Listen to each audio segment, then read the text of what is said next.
В какой-то момент в жизни я нашел вдохновение в медитации и начал изучать техники и искать разные видео. Так я наткнулся на Даду Садананду. Человек он исключительный, обладатель мощной вдохновляющей харизмы, словно светится. Я смотрел, медитировал и радовался. Нашел медитирующих в своем городе, люди отзывчивые и хорошие не скрывали, что есть некий баба, так далее и тому подобное. Но меня постоянно бомбило от мысли, что я должен почитать некого индийского деда.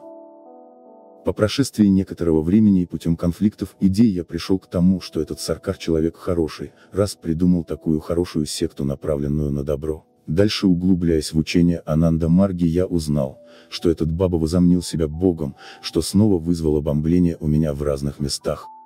Ну ладно, и тут я нашел оправдание самому себе. Просто баба так хорошо медитировал, что полностью отбросил свое эго и стал единым с высшим сознанием.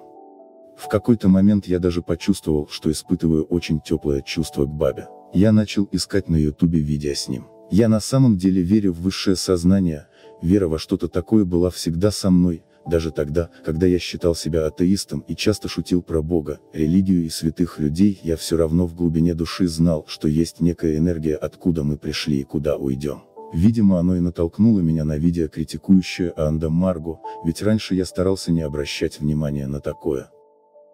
Начал читать аргументы за и против, и взвешивать. Был страх, что потеряю нечто важное, если брошу практики.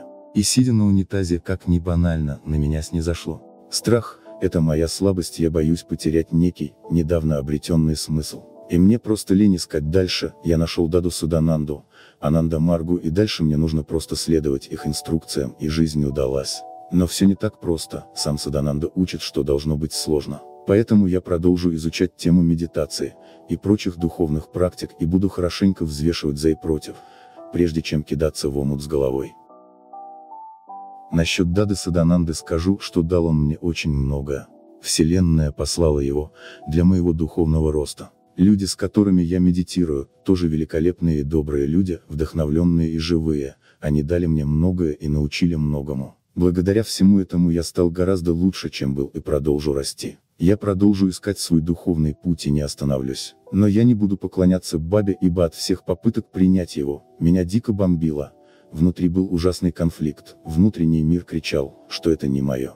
И мучить себя в попытках усмирить эго, и принять некого индуса как бога я не намерен. Может, для кого-то это хороший путь, он приведет его к цели, но для меня это не так.